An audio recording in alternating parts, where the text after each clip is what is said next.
Hello, मैं विकास राजोरा। मेरा subject है बायोलॉजी। आज बायोलॉजी में हम 11th क्लास का किंगडम है प्रोटिस्टा,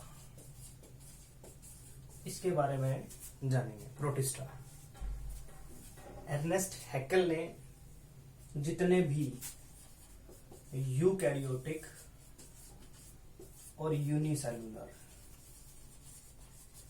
ऑर्गेनिज्म थे, उन सबको एक किंगडम में डाल दिया और उसका नाम रख दिया प्रोटिस्टा। अब इस प्रोटिस्टा में जो यूकैरियोटिक यूनिसेलुलर है वो डिमार्केशन ज्यादा क्लियर नहीं है, क्योंकि इस यूकैरियोटिक प्लस यूनिसेलुलर यानी कि जो प्रोटिस्टा है इसमें प्लांट लाइक ऑर्गेनिज्म भी है,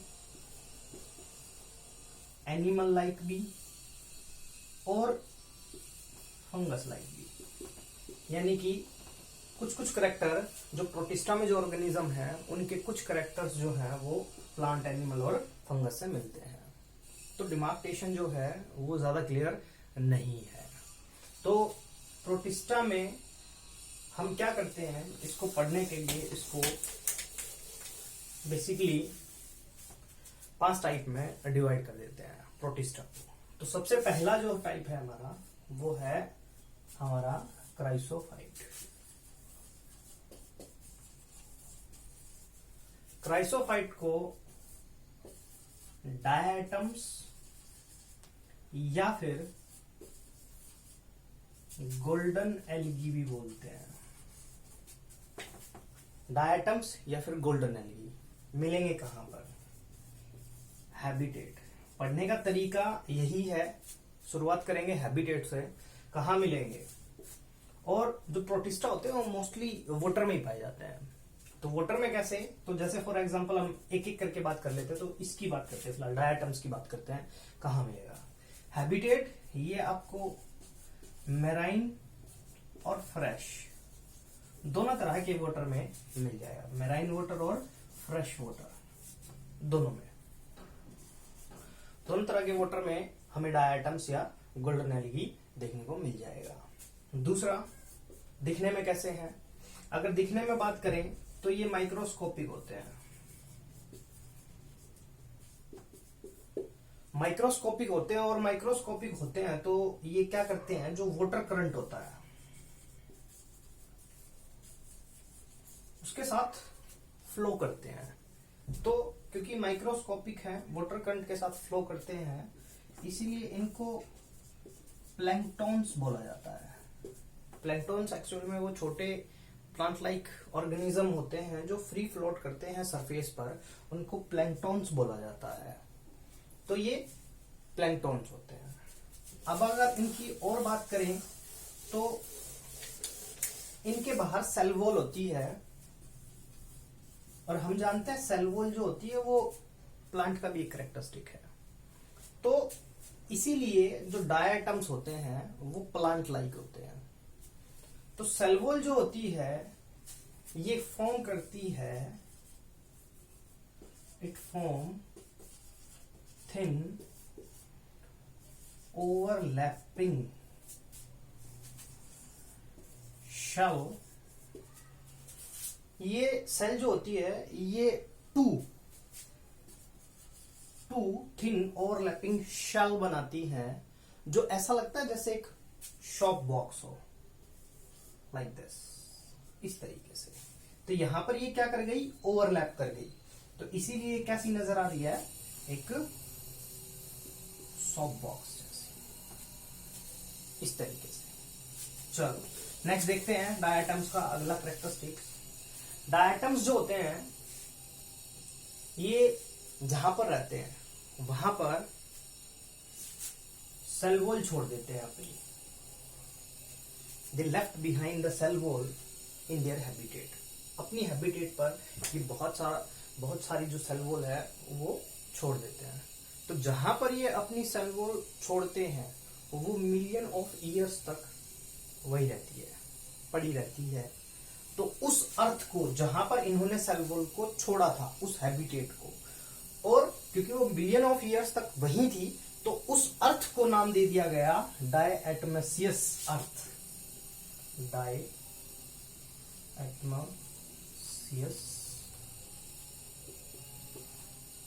अर्थ,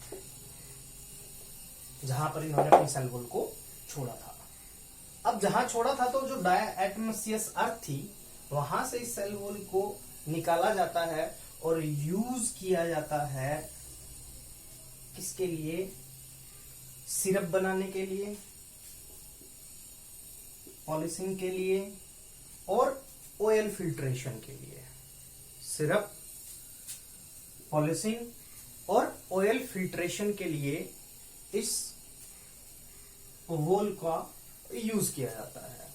दूसरा अगर बात करें तो ये न्यूट्रिशन यानी कि मोड ऑफ न्यूट्रिशन क्या है? मोड ऑफ न्यूट्रिशन है इनका फोटोसिंथेसिस करते हैं ये। फोटोसिंथेसिस किसका कैरेक्टरिस्टिक है? प्लांट का।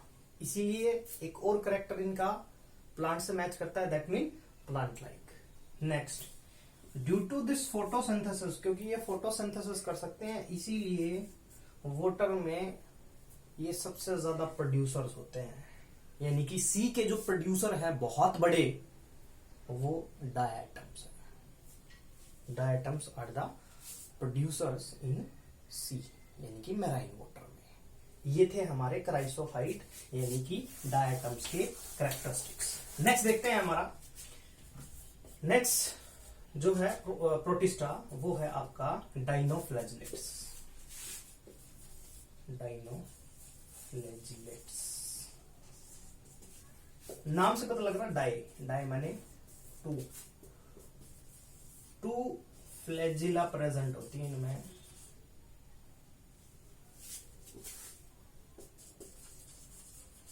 प्रेजेंट होती है। डायटम्स कैसे होते हैं? ऐसे दिखने में ऐसे होते हैं डायटम्स,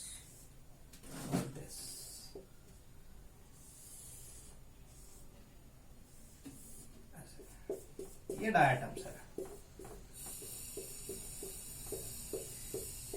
जी, दो फ्लैजिला कहा, एक लॉन्गिट्यूडनल और एक ट्रांसवर्स, और एक फ्यूरो जो होती है इसको दो पार्ट में डिवाइड कर देती है डाइनोफ्लैजिलेट्स को। इसीलिए इसको dinoflagellates because of two flagella.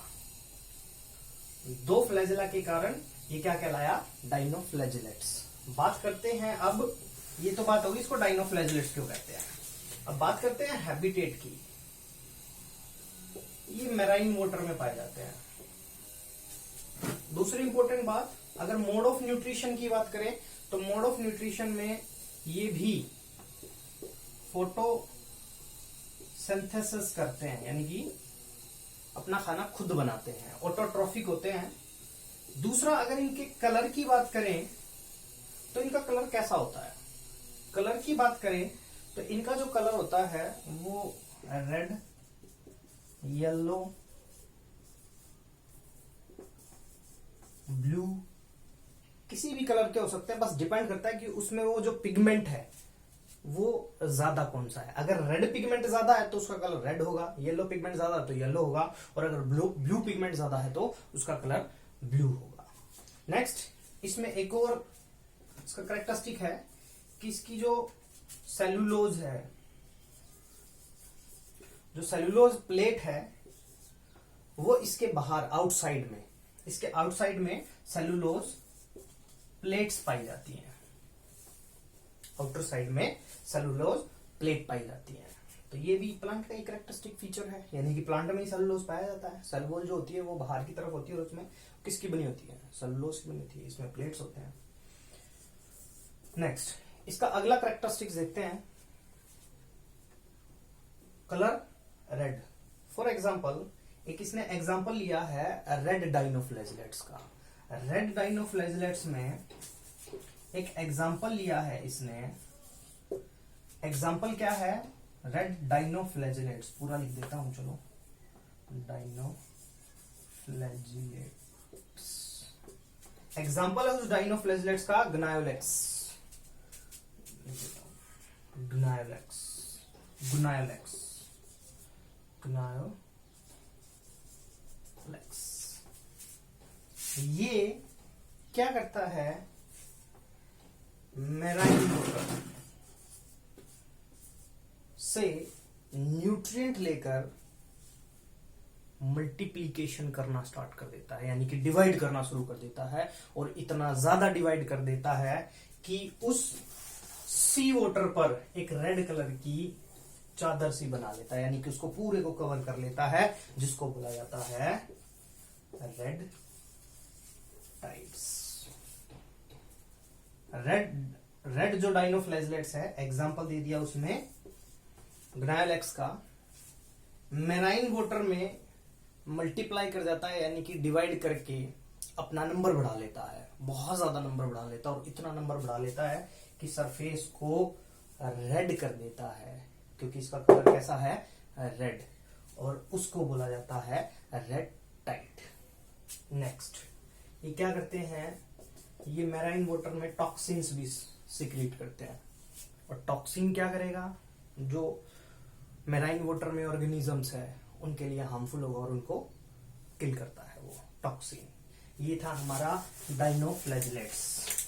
Next देखते हैं हमारे, दैट मीन जो डाइनोफ्लैजलेट्स है वो भी प्लांट लाइक हुए।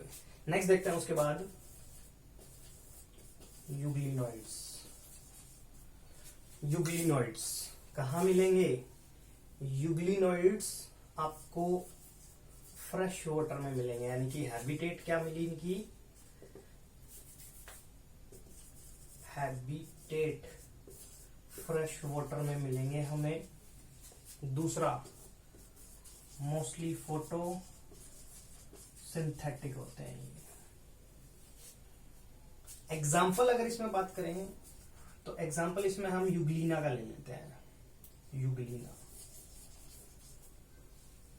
यूग्लिना कैसा होता है, यूग्लिना कुछ ऐसा होता है,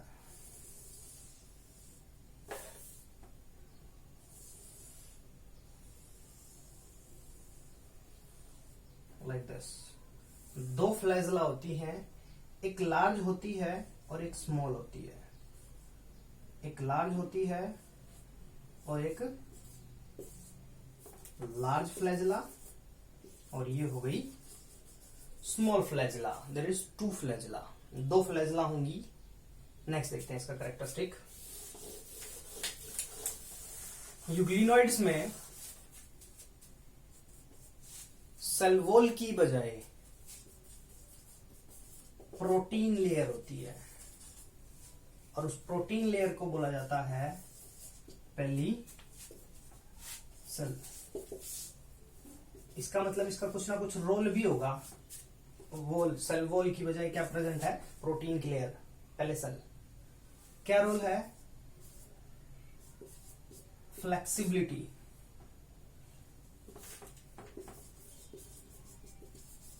फ्लेक्सिबिलिटी प्रोवाइड करते हैं ये यूग्लिनोइड को फ्लेक्सिबिलिटी प्रोवाइड करते हैं। कौन, प्रोटीन की लेयर। अब देखते हैं इसका एक इंटरेस्टिंग कैरेक्टरिस्टिक। इसका इंटरेस्टिंग कैरेक्टरिस्टिक ये है, जैसे अभी हमने कहा कि इसमें क्या क्या करता है, ये फोटोसिंथेसिस, ये फोटोसिंथेसिस करता है, लेकिन फोटोसिंथेसिस कब करेगा, जब सनलाइट मिलेगी। फॉर एग्जांपल सनलाइट नहीं मिली तो ऑटोट्रॉफ से हिट्रोट्रॉफिक हो जाता है, मतलब अदर ऑर्गेनिज्म को खाकर अपना काम चलाता है। इसका मतलब ऑटोट्रॉफिक और हिट्रोट्रॉफिक दोनों के कैरेक्टर होते हैं इसमें। सनलाइट है तो अपना खाना बना लेगा, क्योंकि इसमें पिगमेंट प्रेजेंट है, क्लोरोफिल जैसा। और अगर नहीं मिली सनलाइट, दूसरे ऑर्गेनिज्म को खा के अपना काम चलाएगा, तो वो हिट्रोट्रॉप्स में काउंट होता है। ये था आपका यूग्लिनोइड्स। नेक्स्ट आते हैं आपके स्लाइम मोल्ड्स।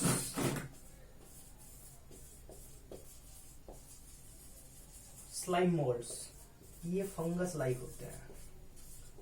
अभी ऊपर जो हमने पढ़े उसमें प्लांट के कैरेक्टर ज्यादा थे, तीनों में 1, 2 और 3 प्लांट लाइक थे। स्लाइम मोल्ड्स ये फंगस लाइक होते हैं। फंगस लाइक मतलब फंगस अपना खाना कैसे बनाती है, सेप्रोफिटिक होती है। यानी कि सैप्रोफिटिक। सैप्रोफिटिक का मतलब क्या होता है? जो डेड और डिकेइंग मैटर को खाते हैं।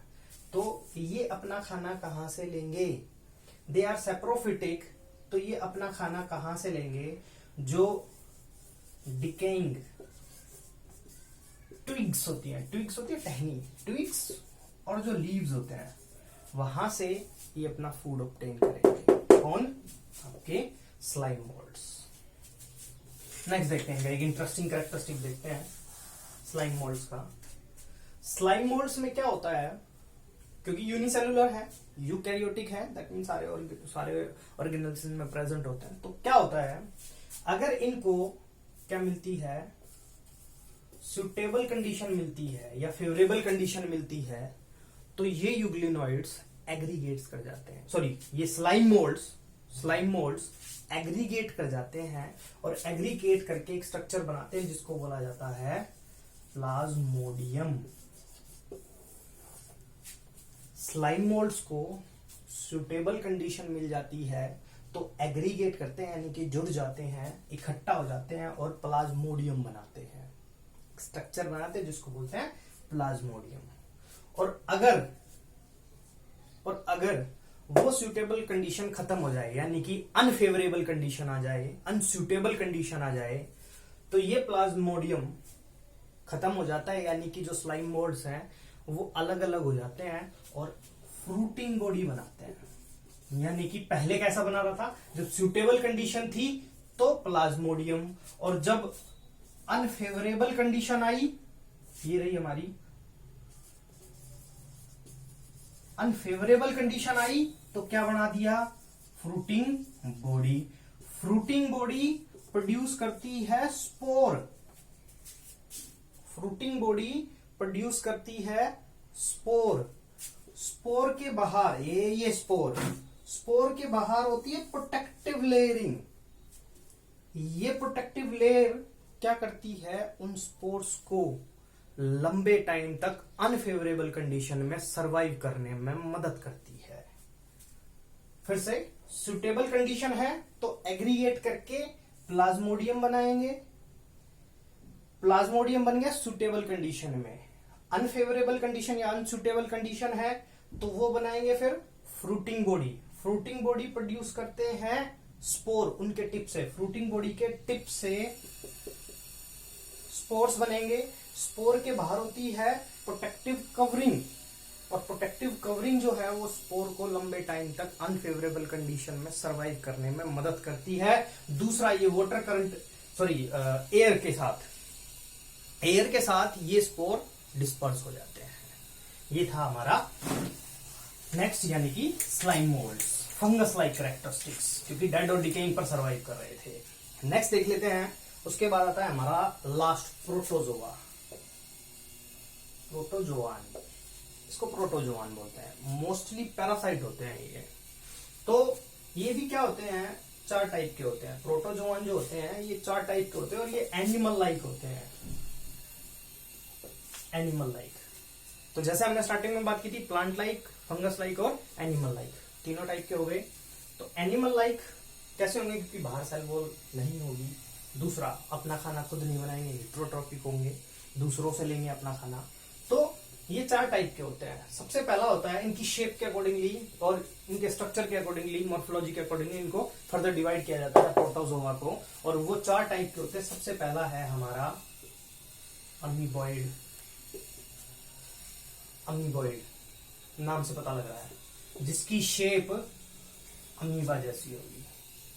ये आपको कहां मिलेंगे, ये फ्रेश वाटर में भी होते हैं, मैराइन वाटर में भी मिलेंगे। दूसरा, ये पैरासिटिक भी होते हैं। पैरासिटिक का मतलब ये हो गया कि ये किसी ऑर्गेनिज्म की बॉडी के अंदर या बॉडी के ऊपर भी मिलेंगे। इनमें क्या होता है, सूडोपोडियाज प्रेजेंट होते हैं। सूडोपोडिया क्या, like this, these are the pseudopodia. Pseudopodia, pseudo mean हमेशा इसका मतलब होता है फॉल्स,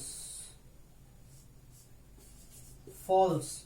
पोडिया मीन होता है फीट, जिसके फॉल्स फीट हो उसको बोला जाता है सूडोपोडिया।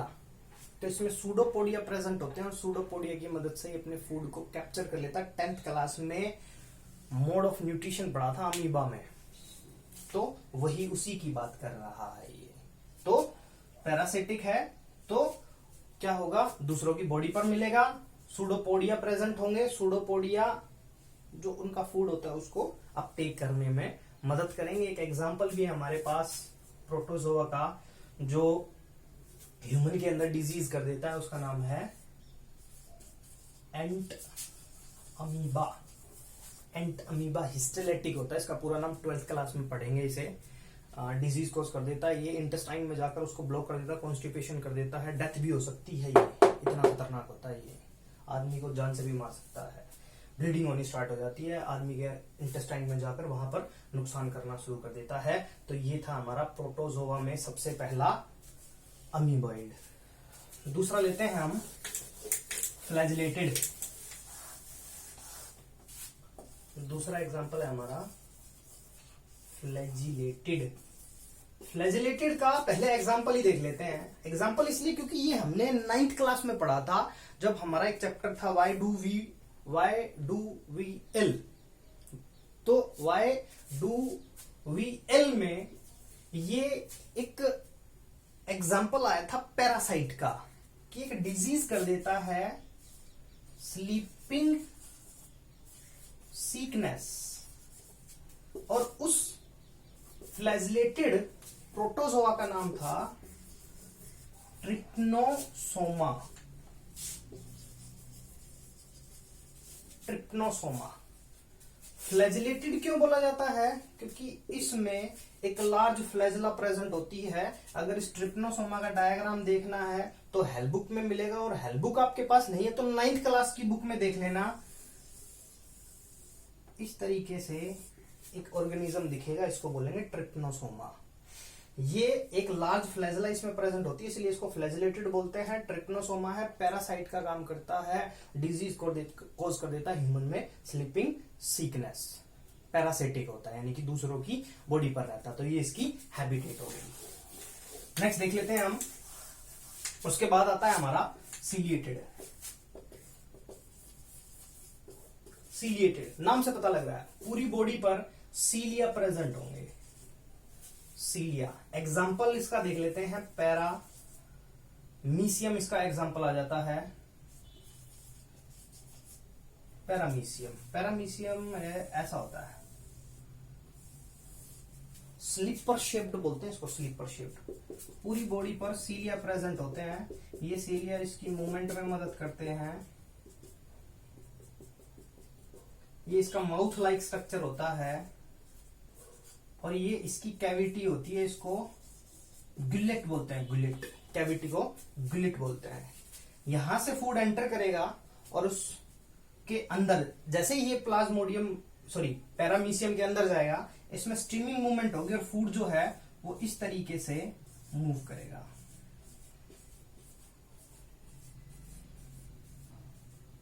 और अनडाइजेस्टेड फूड यहां से बाहर। फिर से देखो, ये पैरामीशियम है, पैरामीशियम में ये इसका माउथ हो जाता है, ये इसकी कैविटी गुलेट बोलते हैं। यहां से ये फूड अंदर गया, ये फूड अंदर ऐसे मूव करेगा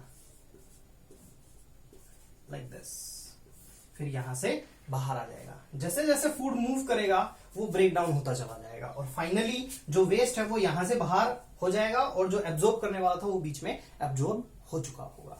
तो ये था आपका पैरामीशियम। नेक्स्ट देखते हैं